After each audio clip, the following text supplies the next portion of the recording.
اور حضرت موسیٰ علیہ السلام کا معجزہ عصا کا اژدہا ان کے ہاتھ سے بن جانا تھا اور دریائے قلزم سے عبور کر جانا تھا، عصا مارتے ہی پتھر سے 12 چشموں کا جاری ہو جانا تھا۔ یہ ان کے معجزات تھے۔ حضرت صالح علیہ السلام کا معجزہ پہاڑ سے گابھن اونٹنی کا نکلنا اور بچے کا دینا تھا۔ عیسیٰ علیہ السلام کا معجزہ کیا تھا؟ ہاتھ پھیرتے ہی نابینا بینا ہو جاتا تھا اور برس والا اچھا ہو جاتا تھا، اور اسی طرح مٹی کے پرندے بناتے اور اس میں اللہ کا نام لیتے، اس میں جان پڑتی اور وہ سچ مچ پرندہ بن کر اڑ جاتا تھا۔ یہ عیسیٰ علیہ السلام کا معجزہ تھا۔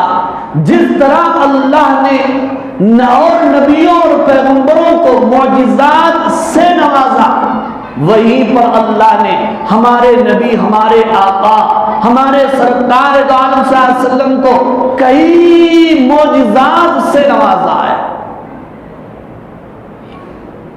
بلکہ جتنے انبیاء آئے ساتھ میں معجزہ لے کر آئے۔ نوح علیہ السلام آئے معجزہ لے کر آئے، موسیٰ علیہ السلام آئے معجزہ لے کر آئے، صالح علیہ السلام معجزہ لے کر آئے، عیسیٰ علیہ السلام معجزہ لے کر آئے، لیکن میرے اور آپ کے نبی تو خود معجزہ بن کر آئے۔ معجزات کے عنوان پر یہ احقر مطالعہ کر رہا تھا، کتابیں پڑھ رہا تھا، تو میرے دل و دماغ میں یہ باتیں تھیں۔ آپ کے تو معجزات بے شمار ہیں، لیکن جب اس نظر سے میں نے سیرت کا مطالعہ کرنا شروع کیا تو پھر قدم قدم پر میرے نبی کی زندگی معجزہ نظر آئی۔ آپ کا پورا جسم مجھے معجزہ نظر آیا۔ اتنا وقت نہیں ہے کہ بال کے کتنے معجزے ہیں، کانوں کے کتنے معجزے ہیں، آنکھوں کے کتنے معجزے ہیں، ہاتھوں کے کتنے معجزے ہیں، پیروں کے کتنے معجزے ہیں، زبان کے کتنے معجزے ہیں، دماغ کے کتنے معجزے ہیں، ہونٹوں کے کتنے معجزے ہیں، آپ کے چلنے کے کتنے معجزے ہیں، آپ کے آنے جانے کے کتنے معجزے ہیں، آپ کی زندگی کی حرکت کے کتنے معجزے ہیں۔ میں بول نہیں سکتا، آپ سمجھ سکتے ہیں۔ آپ کو بھی یاد ہوگا میرے نبی کا جو تھوک ہے، اس تھوک کے کئی معجزے آپ کو کتابوں میں پڑھنے کو ملیں گے۔ صدیق اکبر کو سانپ نے ڈس لیا، میرے نبی نے اپنا لعاب دہن وہاں لگا دیا، زہر ختم ہو گیا۔ حضرت علی کی آنکھیں آئیں اور وہ دکھنے لگی، میرے نبی نے اپنا لعاب دہن لگایا، آنکھیں اچھی ہو گئی۔ ایک کنواں تھا، اس کا پانی کھارا تھا، میرے نبی نے اپنا تھوک مبارک اس میں ڈالا، وہ کنواں میٹھا ہو گیا۔ خالی ایک تھوک کے اتنے معجزے۔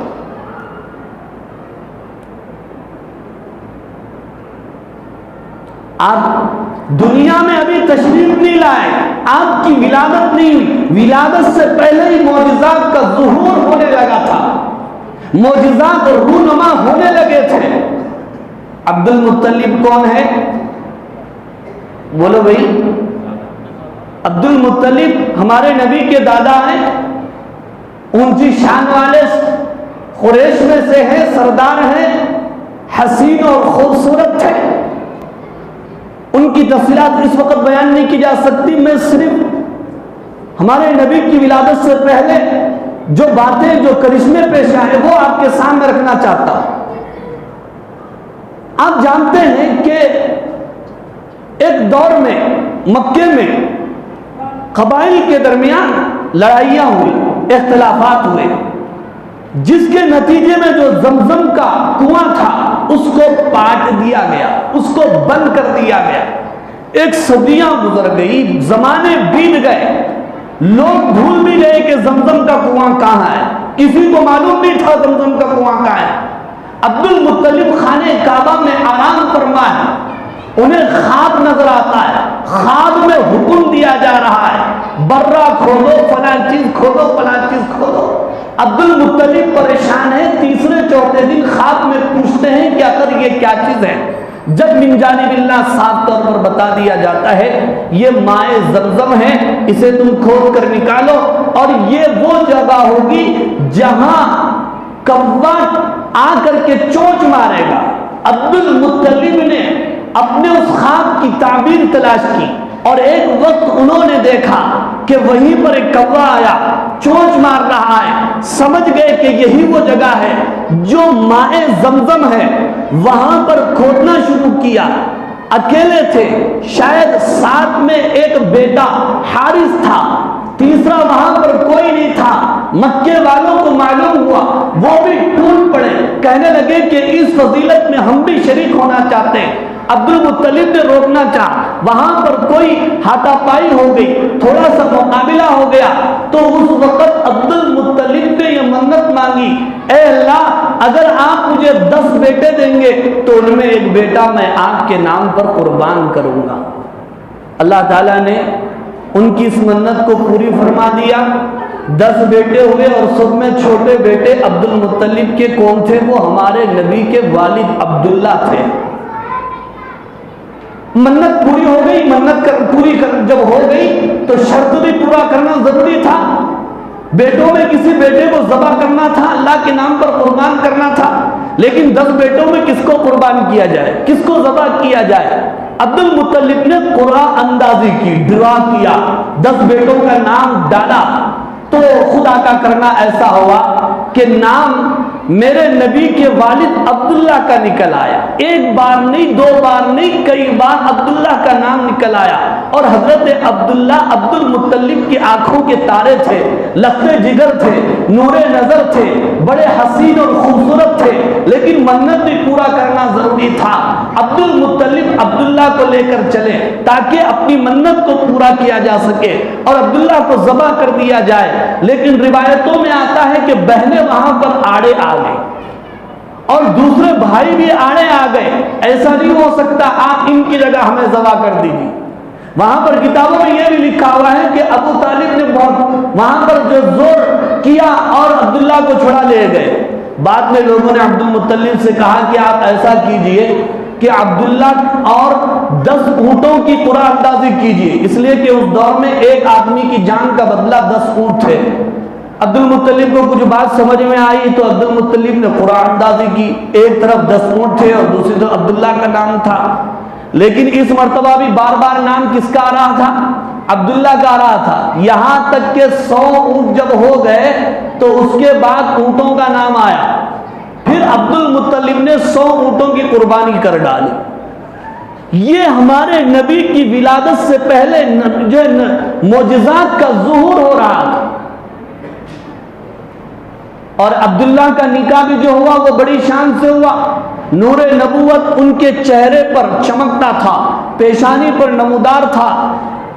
آپ نکاح کرنے کے لیے عبد المطلب کے ساتھ جا رہے تھے، ایک یہودیہ عورت جو کتاب کا علم رکھتی تھی، عبداللہ کے چہرے پر اس کی نظر پڑی، اس نے کہا کہ تم میرے ساتھ نکاح کر لو، میں تمہارے ساتھ نکاح کرنے کے لیے تیار ہوں، جو تم مانگو میں دینے کے لیے تیار۔ لیکن آپ تیار نہیں ہوئے، اس لیے کہ آپ نے کہا کہ اس سلسلے میں میرے والد کی بات میرے لیے حرف آخر ہے۔ گئے قبیلے بنو زہرہ کے اندر، حضرت آمینہ سے نکاح ہوا، وہاں پر رات گزاری، واپس آ رہے تھے، پھر اس یہودیہ اس کاہنہ نے دیکھا تو اب کے بار عبداللہ کی طرف اس نے نظر نہیں کیا۔ عبداللہ نے پوچھا بات کیا ہے؟ کہنے لگی جو میں چیز چاہتی تھی وہ تو تم سے رخصت ہو چکی، اب تم میں مجھے کوئی دلچسپی نہیں۔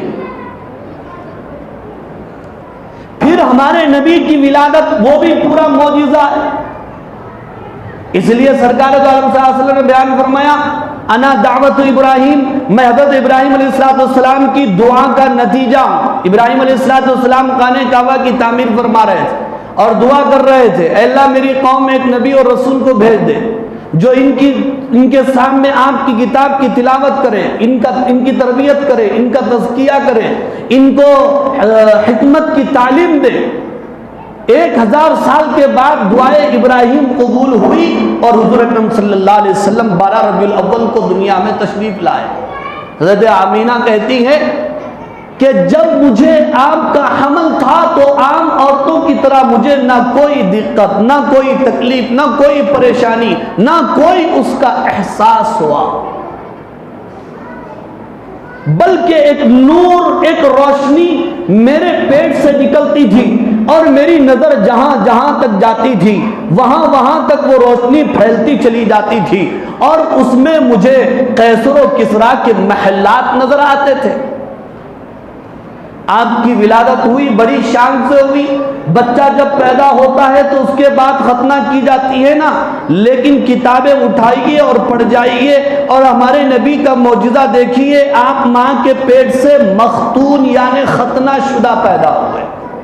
بچے کی پیدائش کے بعد ناف کاٹی جاتی ہے جو ماں کی ناف سے ملی بھی ہوتی ہے، لیکن آپ پیدا ہوتے ہی ناف بریدہ تھے، ناف کٹی ہوئی تھی۔ بچے کے پیدائش کے بعد بچے کو غسل دیا جاتا ہے، صاف کیا جاتا ہے، دھلایا نہلایا جاتا ہے، لیکن آپ پہلے ہی سے صاف پاک شفاف تھے۔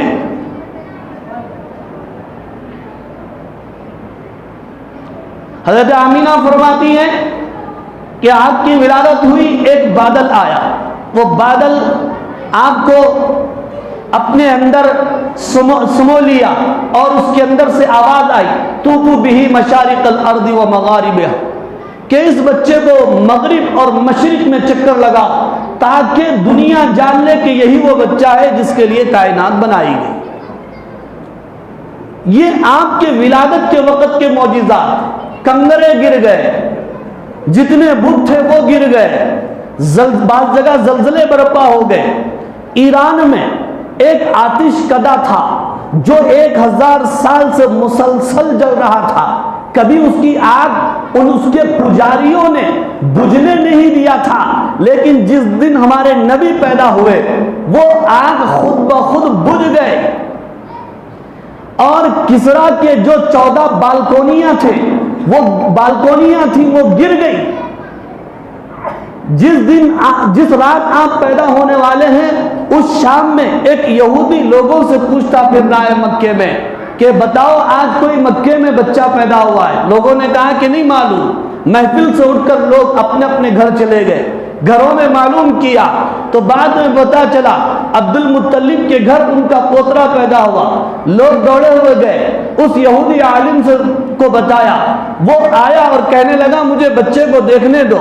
اس کو دیکھنے کے لیے دیا گیا، جب وہ آ کر ہمارے نبی کے چہرے پر اس کی نظر پڑی، اس نے ایک چیخ ماری اور اس کے بعد بے ہوش ہو گیا۔ اسے جب ہوش آیا تو وہ کہنے لگا کہ اے بنی اسرائیل کہ تم سے نبوت جو ہے ختم ہو کر کے بنی اسماعیل کی طرف چلی گئی۔ یہ ہمارے نبی کے معجزات، ایک دو نہیں کئی ایک معجزات۔